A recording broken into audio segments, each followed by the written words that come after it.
नमस्कार, स्वागत करता हूं आप सभी का मुंबई महाराष्ट्र से। मैं सुभाष दास आप सभी को आज रक्षाबंधन की हार्दिक शुभकामनाएं देता हूं और आशा करता हूं कि आप लोगों ने आज का जो रक्षाबंधन है खूब धूमधाम से मनाया होगा। मैं फ़िलहाल हूं जुहू बीच में।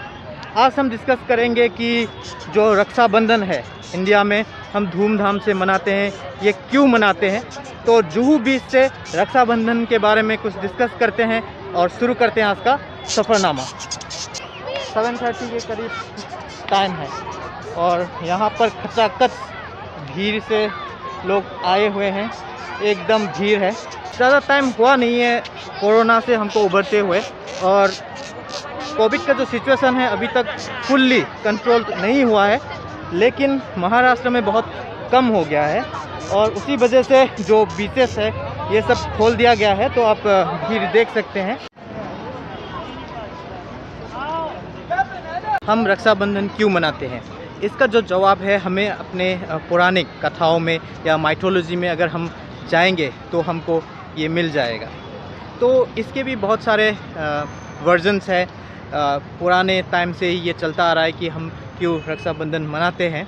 इन कहानियों के बेस पे हम रक्षाबंधन को जो है वो सेलिब्रेट करते हैं और ये जुग जुग से अगर हम कहेंगे तो ये सेलिब्रेशन होता आ रहा है। तो पहला जो कहानी है वो है आपका इंद्र और सची, जो उनका वाइफ है, उनमें से लिया गया है।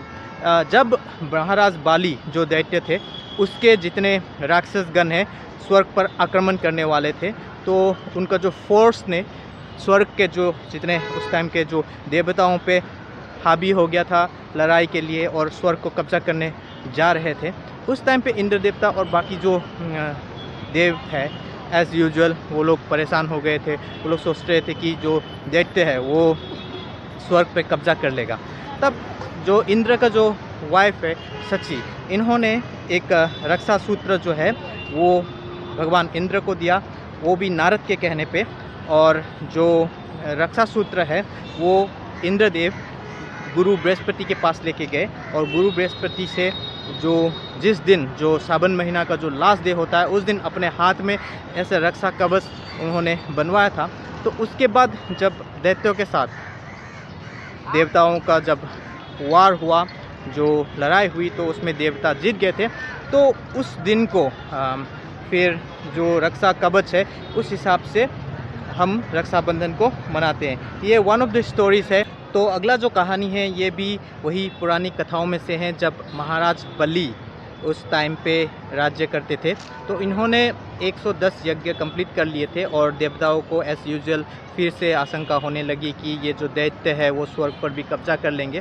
तो इन्होंने जो महाराज बलि जो है वो अपना जब यज्ञ के आखिरी चरण में थे तो देवताओं ने भगवान विष्णु से प्रार्थना की कि बलि को जैसे तैसे रोका जाए और ताकि इन फ्यूचर बलि जो है वो स्वर्ग पे आक्रमण ना करे। तो उस टाइम पे भगवान विष्णु ने देवताओं के कहने पर वामन अवतार रूप लिया था और वो पहुंच गए ऐसे भिक्षुक महाराज बलि के वहाँ पर। तो महाराज बलि पर ऐसे भिक्षुक जब मांग रहे थे तो उन्होंने 3 पग ज़मीन मांग लिया, जो बाली ने रेडीली देने का एक्सेप्टेंस बोल दिया कि हाँ मैं दे दूंगा। उसके बाद पहला जो पग है उसमें भगवान विष्णु ने जो वामन रूप थे अवतार में, तो उन्होंने स्वर्ग को नाप लिया, एक पैर से धरती को नाप लिया। तीसरा जो है बाल रखने के लिए जगह नहीं था, तो महाराज बाली ने जो पग है अपने पैर पे रखवा लिया था। फिर महाराज बाली का जो है रहने के लिए कोई जगह नहीं था, तो उनको पाताल लोक में भेज दिया गया था।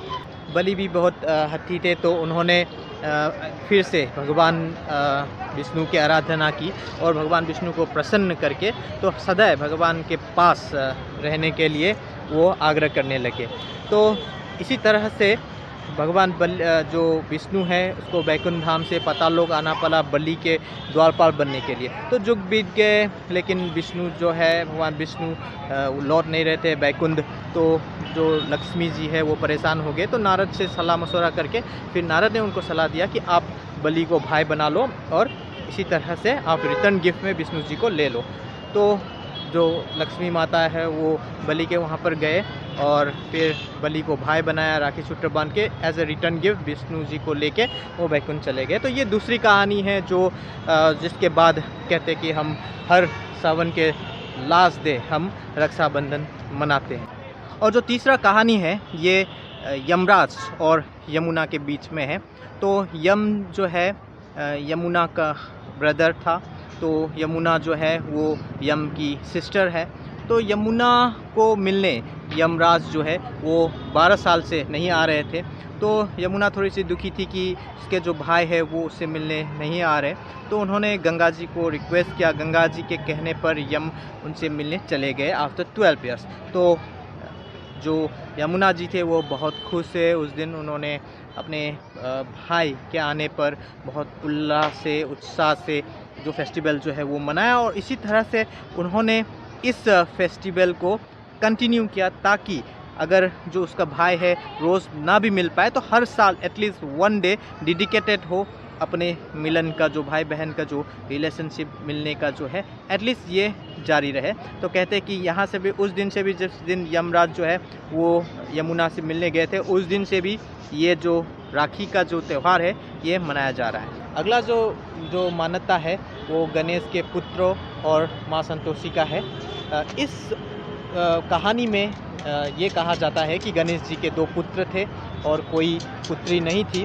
तो उनके जो दोनों बेटे थे गणेश जी को कहते थे कि हमारा क्यों कोई सिस्टर नहीं है, कोई बहन नहीं है।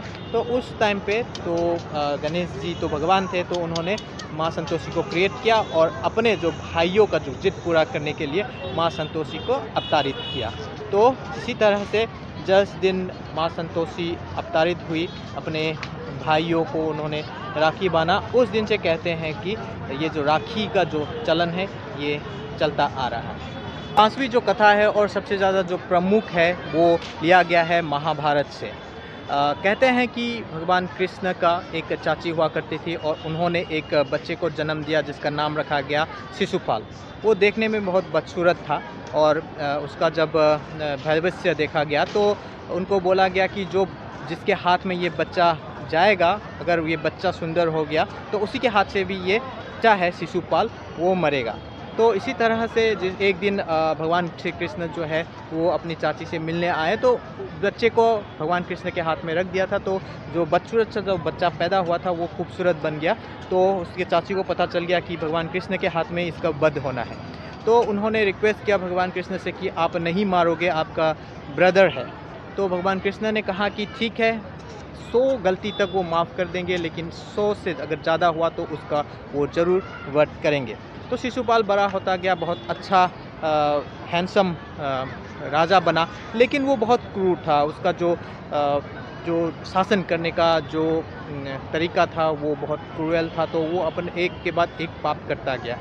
एक दिन राज्यसभा में जब भगवान कृष्ण भी आए थे, उसके साथ शिशुपाल भी थे और बहुत सारे जो पांडव और कौरव वहीं पे प्रस्तुत थे। तो उस दिन शिशुपाल एक अपने भाई कृष्ण को अपना दुश्मन समझता था, तो उन्होंने बहुत ज़्यादा इंसल्ट कर दी। तो भगवान कृष्ण भी भगवान है, लेकिन क्रोध उनको भी आता है। तो उन्होंने जब शिशुपाल का 100वां जो सिन है वो ज़्यादा हो गया, पाप जो है वो ज़्यादा हो गया, तो उन्होंने गुस्से में सुदर्शन चक्र को छोड़ दिया शिशुपाल का वध करने के लिए। उस टाइम पे उसके जो उंगली है जहाँ से वो सुदर्शन चक्र छोड़ते हैं तो उसमें थोड़ा सा कट गया था और उसके जो हाथ से रक्त बहने लग गए थे। तब सभी उस आसपास के लोग ढूंढ रहे थे कि कैसे रथ को रोका जाए। तब द्रौपदी वहीं पे खड़ी थी। तो द्रौपदी ने उनके जो चीर है, जो पल्लू है, आप साड़ी भी कह लो, तो उसको फाड़ के श्री कृष्ण के हाथों में बांध दिया था। तो उसी टाइम पे श्री कृष्ण ने उनको बोला था कि जब भी बहना तुम्हें ज़रूरत पड़ेगी मैं उस दिन आ जाऊंगा। तो उसी जो ऋण जो है वो चुकाने के लिए जिस दिन द्रौपदी का पांडव कौरवा के साथ जो चल रहा था, जो खेल बोलते हैं, तो हार गए थे। तो चीरहरण के टाइम पे भगवान कृष्ण ने द्रौपदी की मदद की थी। तो इसी वजह से उस दिन से कहा जाता है कि भाई बहन का जो रिलेशन है उसको सेलिब्रेट करने के लिए रक्षाबंधन को मनाया जाता है। तो ये था रक्षाबंधन से रिलेटेड कुछ पौराणिक कथाएँ और मान्यता। इस फिल्म को मैं यहीं पे समाप्त करता हूँ। मेरा नाम है सुभाष और आप देख रहे थे सुभाष दास studios Jajpur Musafir the traveller. मिलता हूँ एक और वीडियो में एक नई कहानी, किस्से और स्पेस में। तब तक आप खुश रहिए, अपना और अपनों का ख्याल रखिए, कुछ नया सीखिए और सिखाते रहिए। कोई ना कोई, किसी न किसी ज़रूरतमंद की मदद आप ज़रूर कीजिएगा। Thanks for watching. धन्यवाद। जय हिंद।